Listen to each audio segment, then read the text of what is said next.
তো আজকে চলে এসেছি একটা নতুন ব্লগ নিয়ে। তো আমরা আজকে সবাই মিলে যেতে চলেছি আমার বাপের বাড়ি, মানে আমার সেখানে দিদির মেয়ের সাধভক্ষণ আছে। দিদির মেয়ে মানে আমার ঝিয়ারির সাধভক্ষণ আছে। তো আমাদের সব মা বাড়ি থেকে সব ফ্যামিলি যেতে চলেছে। তো চলো কে কে যাচ্ছে দেখিয়ে দিই।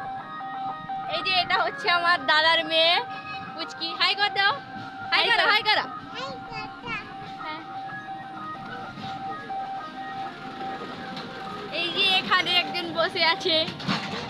চলো, এই যে এটা আমার ছোট বৌদি। হাই করো। আমার পিসি।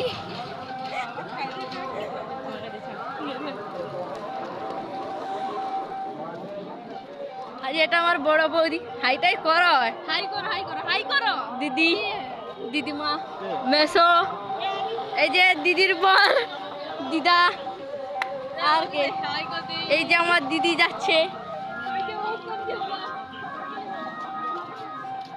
দেখি কি হইলো। তো আমরা এইগুলোই যেতে, আমাদের বাস এখনো আসেনি। বাস আসছেও, আমরা যাই সেখানে গেলে কি কি ভিডিও হবে, কি কি করব, কি কি আনন্দ সব ভিডিওতে দেবো। তো তোমরা বেশি করে লাইক, কমেন্ট, সাবস্ক্রাইব, শেয়ার করে দাও বেশি বেশি করে। গাইস, তো আমরা বাসে উঠে গেছি, এখন বাস ফাঁকা আছে। ওই ধারে আমার হাজব্যান্ড একা বসে আছে, আর এই যে আমার তো চলো বাস থেকে নামলে দেখা হবে।